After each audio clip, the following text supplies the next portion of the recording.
Dear students, आज हम नया चैप्टर पढ़ेंगे संघात्मक शासन।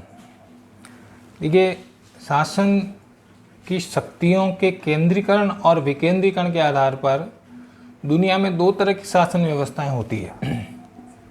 एक होती है एकात्मक शासन व्यवस्था, एकात्मक शासन व्यवस्था, और दूसरी होती है संघात्मक शासन व्यवस्था। ठीक है, एकात्मक शासन व्यवस्था और संघात्मक शासन व्यवस्था, यूनिटरी एंड फेडरलिस्ट। देखिए, एकात्मक शासन व्यवस्था यानी शासन की जो शक्तियां हैं, शासन की शक्तियां एक ही स्थान पर केंद्रित होती है, या शक्तियों का जो है केंद्रीकरण होता है, यानी एक ही जगह से सारी देश की शासन व्यवस्था संचालित होती है। ठीक है, तो उसे हम एकात्मक शासन कहते हैं। अर्थात पूरे देश का शासन एक ही जगह से, देश की राजधानी या जो है एक ही सरकार के द्वारा संचालित होता है, जो कि केंद्र सरकार होती है। ठीक है, और संघात्मक शासन की बात करें तो संघात्मक शासन वो होता है जिसमें शक्तियों का जो विभाजन है, शक्तियां का विकेंद्रीकरण होता है। विकेंद्रीकरण कह सकते हैं, या हम कह सकते हैं शक्तियों का विभाजन होता है। विकेंद्रीकरण कह सकते हो या शक्तियों का विभाजन कह सकते हो। अब किस किस में विभाजन होगा? शक्तियों का विभाजन केंद्र सरकार और राज्य सरकार, यानी दोहरी सरकार होती है। केंद्र और राज्य सरकारों में शक्तियों का जो है विभाजन होता है।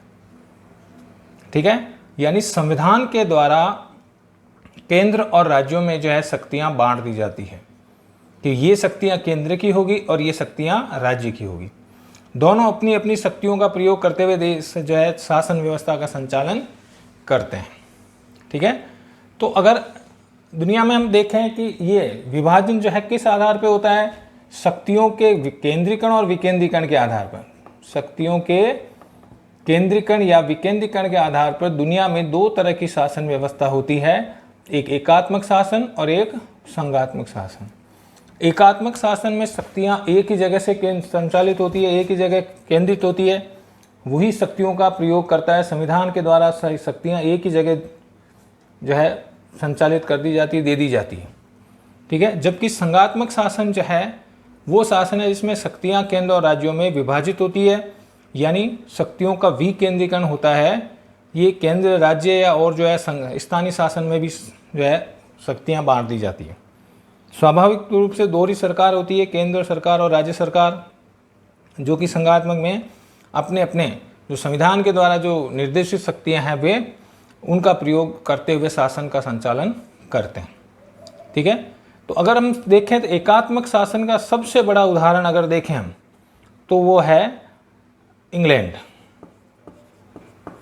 इंग्लैंड का शासन एक ही जगह से संचालित होता है, यानी इंग्लैंड का जो है शासन वहाँ की राजधानी लंदन से संचालित होता है। एक ही सरकार होती है और सरकार जो है वो चाहे तो शक्तियाँ अपनी मर्जी से बांट सकती है, लेकिन सारी शक्तियाँ जो है वो एक ही जगह केंद्रित होती है। और संघात्मक शासन का अगर उदाहरण देखें, आपसे पूछा जाए कि एकात्मक शासन का सबसे बड़ा उदाहरण कौन सा देश है, तो इंग्लैंड है। ठीक है, अगर उदाहरण पूछा जाए एकात्मक शासन का तो सबसे बड़ा उदाहरण है इंग्लैंड। और संघात्मक शासन का अगर पूछा जाए आपसे, तो संघात्मक शासन का सबसे बड़ा उदाहरण है संयुक्त राज्य अमेरिका। संयुक्त राज्य अमेरिका संयुक्त क्यों कहा जाता है? क्योंकि 50 राज्यों का संघ है। शक्तियाँ 50 केंद्र में और 50 राज्यों में जो है अलग अलग विभाजित कर दी जाती है, और संविधान के द्वारा शक्तियों का जो है विभाजन किया जा सकता है। दूसरा है भारत। भारत को भी हालांकि पूर्ण एक संघात्मक नहीं है भारत, लेकिन फिर भी जो है वो हम कुछ लोग जो है अर्ध संघात्मक कहते हैं, लेकिन भारत का शासन अधिकांशतः हम कह सकते हैं संघात्मक शासन के नज़दीक अधिक है। ठीक है, तो अगर आपसे पूछा जाए कि एकात्मक और संघात्मक शासन ये विभाजन किस आधार पर होता है, शक्तियों के केंद्रीकरण और विकेंद्रीकरण के आधार पर दुनिया भर में, विश्व में जो है सारे देशों में दो तरह की शासन व्यवस्था संचालित होती है, एकात्मक और संघात्मक। ठीक है, एकात्मक का सबसे बड़ा उदाहरण है इंग्लैंड। और संघात्मक का सबसे बड़ा उदाहरण है संयुक्त राज्य अमेरिका। ठीक है, चूंकि अपना जो टॉपिक है भारत की संघात्मक शासन पद्धति का अध्ययन हम कर रहे हैं, तो यहाँ पर ये जानना जरूरी है कि शासन व्यवस्था कितने प्रकार की हो सकती है, किस आधार पर, शक्तियों के केंद्रीकरण और विकेंद्रीकरण के आधार पर। ठीक है, अब हम बात करेंगे संघात्मक शासन होता क्या है। हमारा जो टॉपिक है वो है भारत का संघात्मक शासन, उसका हमें अध्ययन करना है। ठीक है, तो भारत में संघात्मक शासन जो है किस प्रकार संचालित होता है उसके बारे में हमारा जो टॉपिक है उसको हम पढ़ेंगे। सबसे पहले हम बात करते हैं संघात्मक शासन का अर्थ क्या है। संघात्मक शासन का अर्थ, संघात्मक शासन किसको कहते हैं। ठीक है, संघात्मक शासन सिंपल भाषा में अगर बात करें तो संघात्मक शासन वह शासन होता है जहां शासन का जो संचालन है, ये आपको याद रखना है कि शासन का जो संचालन है, यानी शासन कौन चलाता है, शासन का संचालन जो है केंद्र व उसकी इकाइयों, किसमें विभाजित हो सकता है, केंद्र और उसकी इकाइयाँ मतलब जैसे भारत में राज्य है, अमेरिका में राज्य है। तो शासन का संचालन केंद्र व उसकी इकाइयों के बीच कर दिया जाता है। ठीक है, किसके द्वारा कर दिया जाता है, संविधान के द्वारा। संविधान के द्वारा शासन जो है वो दो भागों में बांट दिया जाता है कि ये शक्तियाँ, ये कार्य केंद्र करेगी और ये कार्य राज्य करेंगे। इकाइयाँ कह सकते हो जैसे राज्य, तो केंद्र और राज्यों में शक्तियों का जो है विभाजन हो जाता है, उसे हम कह सकते हैं संघात्मक शासन व्यवस्था। ठीक है, अब संघात्मक शासन में अगर बात करें तो दो तरह की संघात्मक शासन व्यवस्था हो सकती है। यानी जो संघात्मक शासन में जो शक्तियों का जो विभाजन है, संघात्मक शासन में जो अगर हम कह सकते हैं कि संघात्मक शासन का जो निर्माण है, संघात्मक शासन का जो निर्माण है दो तरह से हो सकता है। यानी दो मॉडल हैं, दो मॉडल से संघात्मक शासन के निर्माण के दो मॉडल हैं, दो तरीके से संघात्मक शासन बन सकता है। ठीक है, देखिए दो मॉडल कौन से, एक अमेरिकन मॉडल, एक दूसरा भारतीय मॉडल। एक अमेरिकन मॉडल है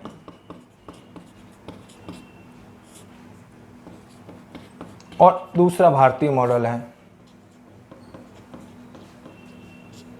इनमें अंतर क्या है इन दोनों में। देखिए अमेरिकन मॉडल, या एक तरह से हम कह सकते हैं कि एक संघात्मक शासन का एक निर्माण इस तरह भी हो सकता है कि अनेक संप्रभु इकाइयां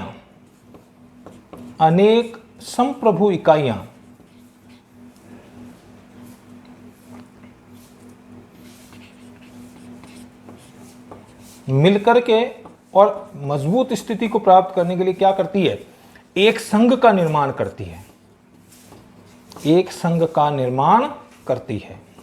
तो संघ का निर्माण किसने किया है, संघ की इकाइयों ने मिलकर किया है। ठीक है, उदाहरण के तौर पर अगर हम कहें कि जैसे अमेरिका में 50 राज्यों का संघ है। संयुक्त राज्य क्यों कहते हैं, क्योंकि अमेरिका 50 राज्यों का संघ है। तो 50 राज्य मिलकर के और सारे राज्यों ने मिलकर के और एक मजबूत शक्ति अपने आप को बनाने के लिए क्या किया, एक संघ का निर्माण किया है। ठीक है, तो इसमें संघ का निर्माण कौन करती है, संघ की इकाइयां करती है। तो सीधा सा है, एक संघ का निर्माण, संघात्मक शासन का जो निर्माण एक तरह से इस तरह हो सकता है जैसे अमेरिकन मॉडल में अगर कहें तो इसमें पहला जो है तरीका है कि अनेक संप्रभु इकाइयां आपसी सहमति से, इसमें संघ का निर्माण किस तरह से होता है, आपसी सहमति से। इसका मतलब अमेरिका के सारे 50 राज्यों ने मिलकर के और आपसी सहमति से एक संघ का निर्माण किया है। ठीक है, तो आपसी सहमति से क्या करती है, और आप जो है एक संघ का निर्माण कर लेती है।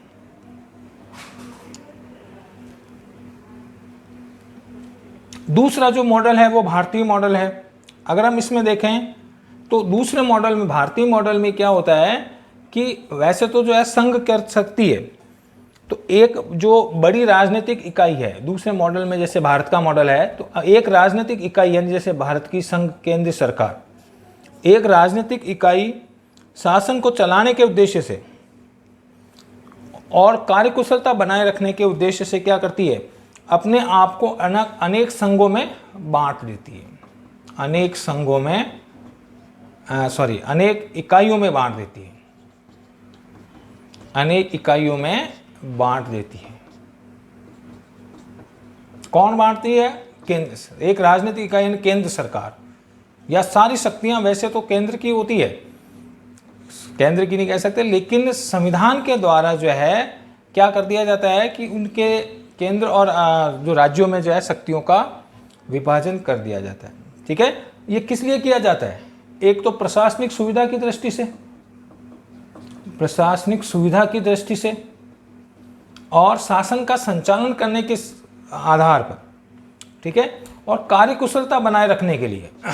देखिए छोटे जो देश होते हैं, छोटे जो राज्य देश हैं, वहाँ पर तो आवश्यकता नहीं है, लेकिन भारत जैसा विशाल जनसंख्या वाला देश, विशाल क्षेत्रफल वाला देश, उसका शासन एक जगह से संचालित होना एक बहुत मुश्किल प्रक्रिया है।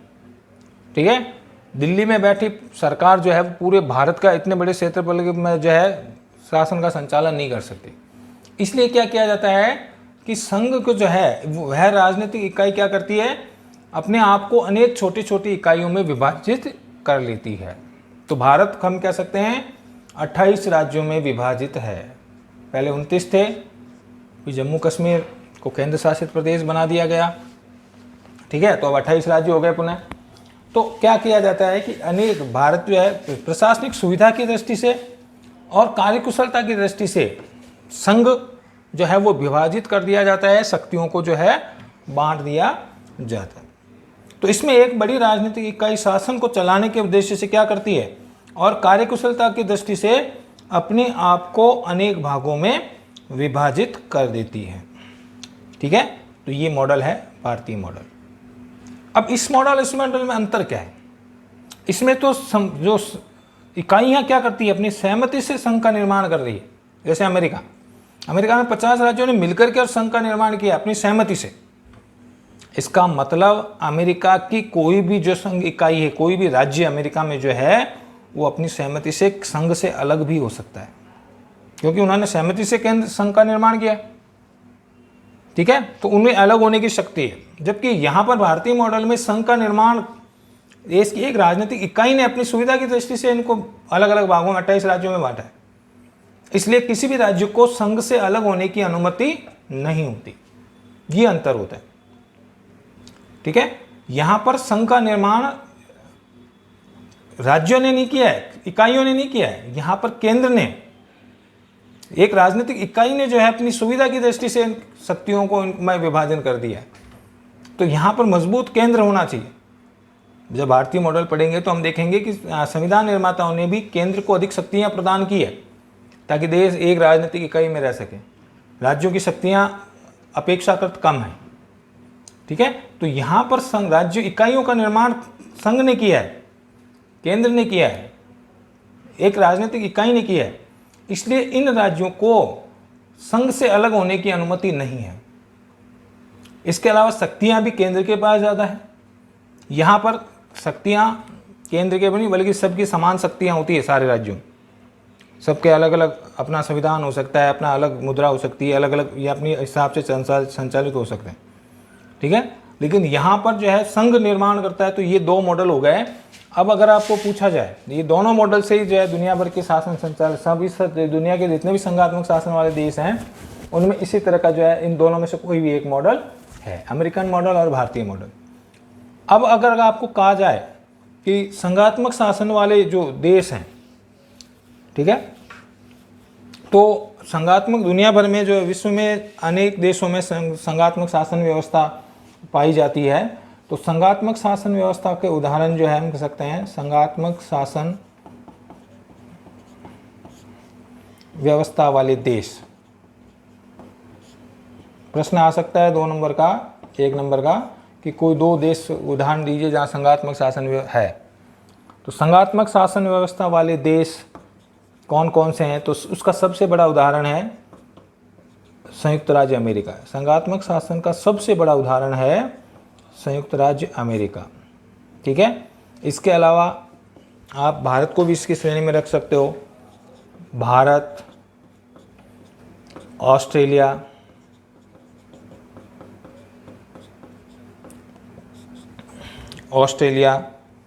ठीक है, और भी कई देश में हैं, जैसे हम कह सकते हैं स्विट्जरलैंड,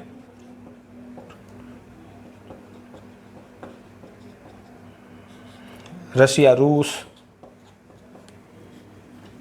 कनाडा। ठीक है, ये संघात्मक शासन के सबसे बड़े उदाहरण हैं। आपको याद रखना है, 1 नंबर का या 2 नंबर का प्रश्न आ सकता है कि दुनिया में संघात्मक शासन वाले 4 देश कौन कौन से हैं, 4 देशों के नाम। तो सबसे बड़ा उदाहरण अगर पूछा जाए तो सबसे बड़ा उदाहरण तो है जहाँ पर प्योर संघात्मक शासन व्यवस्था पाई जाती है शुद्ध रूप से, तो वो है संयुक्त राज्य अमेरिका। भारत में मिश्रित संघात्मक है। ठीक है, अब जब पढ़ेंगे विशेषताएं तब पता लगेगा। तो प्योर जहाँ पर पूर्ण रूप से संघात्मक शासन व्यवस्था का उदाहरण है अमेरिका, संयुक्त राज्य अमेरिका। तो कौन कौन से देशों में संघात्मक शासन व्यवस्था पाई जाती है? संयुक्त राज्य अमेरिका, दूसरा भारत, ऑस्ट्रेलिया, स्विट्जरलैंड, रूस, कनाडा, इन सभी देशों में संघात्मक शासन व्यवस्था पाई जाती है। तो अब तक हमने अध्ययन कर लिया था कि शक्तियों के विभाजन के आधार पर दुनिया में 2 तरह की शासन व्यवस्था है, एकात्मक और संघात्मक। ठीक है, संघात्मक शासन का अर्थ हमने पढ़ लिया था कि जहाँ पर संघात्मक शासन व्यवस्था ऐसी शासन व्यवस्था होती है जिसमें शासन का संचालन केंद्र और उसकी इकाइयों यानी राज्यों में विभाजित होता है। ठीक है, और संघात्मक शासन निर्माण के 2 मॉडल हैं। 2 तरह से संघात्मक शासन दुनिया भर में बना है। 2 मॉडल में से कोई एक मॉडल अपनाया हुआ है, एक अमेरिकन मॉडल, एक भारतीय मॉडल। अमेरिकन मॉडल में क्या किया गया, संघ की इकाइयां ने मिलकर के और जो है और अपने आप को एक मजबूत संघ के रूप में स्थापित किया है, अपनी सहमति से, आपसी सहमति से। अमेरिका के 50 राज्यों ने आपसी सहमति से संघ का निर्माण किया, इसलिए उसको संयुक्त राज्य अमेरिका कहते हैं, United state of America, USA. दूसरा भारतीय मॉडल, जिसमें संघ शक्तियाँ जो है संघ केंद्र के जो है प्रशासनिक सुविधा की दृष्टि से और कार्यकुशलता की दृष्टि से संघ क्या करता है, शक्तियाँ को जो है राज्यों में भी या इकाइयों में भी विभाजित कर देता है, बांट देता है। तो इन दोनों मॉडल में अंतर क्या है? अमेरिकन मॉडल में वहाँ की जो इकाइयाँ हैं वो संघ से अलग होने की उन्हें अनुमति है, जब तक सहमति है, सहमति से निर्माण किया, जब तक सहमति है तब तक एक साथ रहेंगे, सहमति हटी और फिर वो अपने आप से अलग हो सकते हैं। लेकिन भारतीय मॉडल में संघ ने शक्तियाँ बांटी है, इसलिए मतलब राज्यों को अलग होने की अनुमति नहीं है। ठीक है, तो हम ये कह सकते हैं कि संघात्मक शासन के 2 मॉडल है। ठीक है, अब चूंकि हम भारत की संघात्मक शासन व्यवस्था पढ़ रहे हैं, तो भारत में संघात्मक शासन जो है, संविधान निर्माता जिस बात को जानते थे, भारत के संविधान का निर्माण हुआ तो संविधान निर्माताओं को इस बात का पता था कि भारत विविधताओं वाला देश है, यहाँ पर अनेक भाषाएं बोली जाती है, यहाँ का जो है संस्कृति अलग अलग है, धर्म अलग अलग है, जातियाँ अलग अलग है। ठीक है, और क्षेत्रीय विभिन्नता भी है, कुछ राज्य छोटे हैं, कुछ बड़े हैं। तो इसलिए उन्होंने भारत की परिस्थितियों को देखते हुए और यहाँ की विभिन्नताओं को देखते हुए एकात्मक शासन को नहीं बल्कि संघात्मक शासन को स्वीकार किया था। ठीक है, तो भारत में कौन सी शासन व्यवस्था स्थापित है? संघीय शासन व्यवस्था। ठीक है, तो अगर हम देखें कि जब संविधान बना था, तो मूल रूप से जब संविधान का निर्माण हुआ था, यानी जब देश की आज़ादी के समय जो है संविधान के द्वारा शक्तियाँ जो है वो केंद्र और राज्यों में विभाजित कर दी थी। तो आज़ादी के समय भारत में जो है कुल 14 राज्य थे, 14 राज्य या प्रांत थे, वो अगर उनसे प्रांत कहा जाता था। देश की आज़ादी के समय शक्तियाँ जो है वो केंद्र सरकार और राज्यों में यानी प्रांतों में विभाजित कर दी गई थी। उस समय आज़ादी के समय 14 प्रांत थे और धीरे धीरे ये बढ़ करके जो है वो अलग अलग हो गए। वर्तमान की अगर बात करें, ये संविधान आज़ादी के समय की बात है, शक्तियाँ केंद्र और राज्य यानी 14 प्रांतों में विभाजित थी। फिर जब संविधान लागू हुआ था हमारा तब उस समय 14 राज्य थे। वर्तमान की अगर बात करें तो वर्तमान में जो है शक्तियाँ केंद्र सरकार और राज्य सरकार, यानी वर्तमान में कुल कितने राज्य हैं? 28 राज्य और 9 केंद्र शासित प्रदेश हो गए। 9 हो गए ना भाई, जम्मू कश्मीर और लद्दाख, जम्मू और लद्दाख 2 हो गए, तो 29 राज्य थे, उसमें से एक कम हो गया, तो 28 राज्य और 9 केंद्र शासित प्रदेश। ठीक है, तो वर्तमान में भारत को जो है संघ में शक्तियों का विभाजन केंद्र और उसकी जो इकाइयां हैं यानी 28 राज्य और 9 केंद्र शासित प्रदेशों में किया गया। ठीक है, तो इस तरह शक्तियों का विभाजन कर दिया गया है। अब हम बात करते हैं भारत के संघात्मक शासन की जो है विशेषताएं। तो भारत में संघात्मक शासन की जो है क्या विशेषताएं हैं, याद रखना है। हर देश के संघात्मक शासन व्यवस्था कुछ अलग विशेषताएं जो है देखने को मिलती है। भारत पूर्ण रूप से शुद्ध रूप से संघात्मक शासन वाला देश नहीं है। अगर आपको शुद्ध रूप से देखा जाए तो संयुक्त राज्य अमेरिका संघात्मक का सारे लक्षणों वाला देश है। ठीक है, लेकिन भारत को अपनी विभिन्न विशेषताओं के आधार पर जो है, अपनी परिस्थितियों के आधार पर, अपनी जो अलग कंडीशन के आधार पर भारत ने अलग संघात्मक शासन को अपनाया है। ठीक है, तो भारतीय संघीय व्यवस्था की जो है इसको ये भी कह सकते हैं भारत में संघात्मक शासन की क्या विशेषताएं हैं। अब देखिए, भारत में संघात, मैंने कहा था कि मिश्रित मॉडल है भारत का जो है, न तो अमेरिका की तरह पूर्ण रूप से संघात्मक शासन है यहाँ पर, और न इंग्लैंड की तरह पूर्ण रूप से एकात्मक शासन है। ठीक है, भारत की जो शासन व्यवस्था में दोनों के ही, यानी कुछ लक्षण एकात्मक शासन के भी हैं तो कुछ लक्षण, अधिकांश लक्षण संघात्मक शासन के हैं। ध्यान रखना, ऐसा नहीं कि पूर्ण रूप से संघात्मक है, यानी कुछ लक्षण एकात्मक शासन के भी हैं। तो दोनों को हम अलग अलग पढ़ेंगे कि भारतीय जो शासन व्यवस्था में संघात्मक शासन व्यवस्था के जो है लक्षण कौन कौन से हैं या तत्व कौन कौन से हैं, और बाद में हम पढ़ेंगे कि एकात्मक शासन व्यवस्था के जो तत्व या लक्षण कौन कौन से हैं। ये भारतीय शासन व्यवस्था की अलग अनोखी विशेषता है। ठीक है, तो हम पहले बात करेंगे कि भारतीय जो है संघीय व्यवस्था के प्रमुख तत्व कौन कौन से हैं। भारतीय संघीय व्यवस्था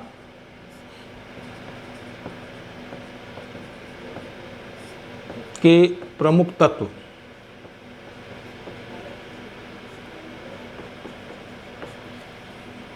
भारतीय संघीय व्यवस्था के प्रमुख तत्व, यानी भारतीय के शासन में संघात्मक शासन के जो प्रमुख तत्व कौन कौन से हैं, ये कौन सी विशेषता हैं जो संघात्मक शासन जो को स्थापित करती है।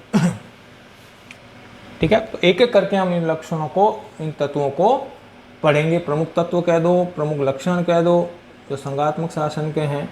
ठीक है, नंबर 1, पहली जो विशेषता है, संविधान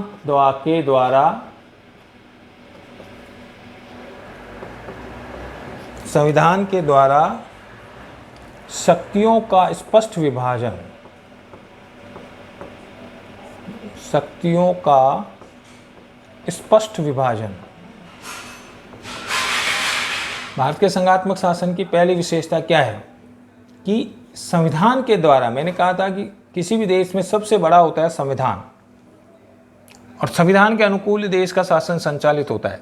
ठीक है, तो भारत में क्या किया गया है, संविधान के द्वारा शक्तियां बांट दी गई है, शक्तियों का स्पष्ट विभाजन कर दिया गया है, और यहाँ की शक्तियों को 3 कैटेगरी में बांटा गया है। भारत में शासन को जो शक्तियां हैं वो उसकी 3 सूचियां बनाई गई है, 3 सूचियों में शक्तियां बांट दी गई है। एक को संघ सूची या केंद्र सूची कहते हैं, संघ सूची जिस पर कानून निर्माण का अधिकार संसद को होगा। ठीक है, दूसरी जो सूची है वो राज्य सूची है जिस पर कानून निर्माण का अधिकार राज्यों को होगा, और एक तीसरी सूची और बनाई गई है जो समवर्ती सूची है, समवर्ती सूची, यानी 3 लिस्ट बना दी गई है, और इस लिस्ट के आधार पर दोनों जो है अपना अपना काम करते हैं। ठीक है, संघ सूची मूल रूप से अगर हम देखें तो जब संविधान बना था मूल संविधान में क्या था, जब संविधान बना था तब संघ सूची में 97 विषय आते थे, जैसे मुद्रा है, ठीक है, रक्षा है, देश की रक्षा है, सुरक्षा है, मुद्रा है, ठीक है। और तो इस तरह के जो 97 विषय थे वो संघ सूची में रखे गए थे, और राज्य सूची में 66 विषय रखे गए थे। तो ये विषय राज्यों को पास होंगे, ठीक है, जैसे पुलिस है, स्थानीय शासन है, तो इन 66 विषयों को जो है, कृषि है, तो इन 66 विषयों को राज्य सूची में विभाजित, राज्य सूची में रखा गया था। और एक जो तीसरी सूची बनाई गई थी वो संवर्ती सूची थी, उसमें 47 विषय रखे गए थे मूल संविधान में। संवर्ती सूची, संघ सूची पर जो कानून बनाने का अधिकार होगा संसद को, जो पूरे देश के लिए होगी, तो संघ सूची पर कानून बनाने का अधिकार संसद देश संघ सूची के इन विषयों पर कानून बना सकती है, जबकि राज्य सूची के विषयों पर कानून बनाने का अधिकार है राज्य व्यवस्थापिका यानी विधानसभा को।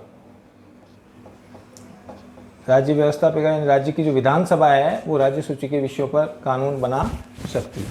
और संवर्ती सूची पर कानून बनाने का जो अधिकार है वो संसद को भी है और राज्य व्यवस्थापिका या राज्य विधानसभाओं को भी, दोनों मिलकर के कानून बनाती है, दोनों के कानून लागू मान्य होते हैं, यानी ये भी बना सकती है और ये भी बना। तो संवर्ती सूची, तो इस तरह संविधान के द्वारा शक्तियों का स्पष्ट विभाजन कर दिया गया है कि ये शक्तियां केंद्र की होगी, संघ की होगी, ये शक्तियां राज्य की होगी, और ये शक्तियां स्पष्ट रूप से जो है दोनों की होगी, ठीक है। तो दोनों के लिए कॉमन जो है सब सूची है, जो कॉमन विषय हैं वो संवर्ती सूची में रख दें। अब आप कहोगे कि संविधान में शक्तियों का जो विभाजन है वो कौन सी अनुसूची में रखा गया है? इसके लिए संविधान की जो 7वीं अनुसूची है, कौन सी अनुसूची में शक्तियों का विभाजन किया गया है? शक्तियों का विभाजन, प्रश्न आ सकता है 1 नंबर का, भारतीय संविधान में शक्तियों का जो विभाजन है वो कौन सी अनुसूची में किया गया है? 7वीं अनुसूची में किया गया। और अगर अनुच्छेद पूछे आपसे तो कौन से अनुच्छेद में शक्तियों का विभाजन स्पष्ट रूप से किया गया है? तो अनुच्छेद है 246, 246, ठीक है। 7वीं अनुसूची में जो है स्पष्ट रूप से शक्तियों का विभाजन कर दिया गया है। और कौन सा अनुच्छेद? अनुच्छेद 246 में शक्तियों का विभाजन स्पष्ट रूप से किया गया है, ठीक है। मूल संविधान में अगर पूछे तो 97 विषय संघ सूची में रखे गए थे, 66 विषय राज्य सूची में रखे गए थे, और 47 विषय जो थे वो संवर्ती सूची में रखे गए थे, ठीक है। अब संघ सूची के विषयों पर संसद कानून बनाएगी, राज्य सूची के विषय राज्य व्यवस्थापिका बनाएगी, संवर्ती सूची पर संसद और राज्य व्यवस्थापिका दोनों मिलकर कानून बनाती है, दोनों के कानून लागू होते हैं। लेकिन अगर किसी तरह का विवाद है संवर्ती सूची को लेकर के, तो हमेशा कानून किसका लागू होगा? संसद ने जो बनाया है वही विधि मान्य होगी, वही कानून मान्य होगा। अगर राज्य सूची, संवर्ती सूची को लेकर संसद और राज्य में किसी तरह का मतभेद है तो संघ सूची के जो राज्य के संसद ने जो कानून बनाया है वही राज्य होगा, ठीक है।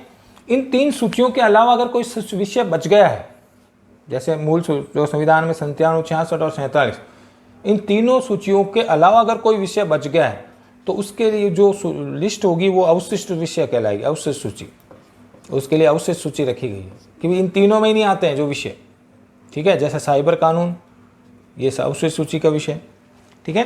तो अगर तीनों विषय नहीं आते तो एक अलग सूची जो है रखी गई है, तो सभी विषय जो है जो इन तीनों सूचियों में नहीं आते हैं उनको अवशिष्ट सूची में रखा गया है।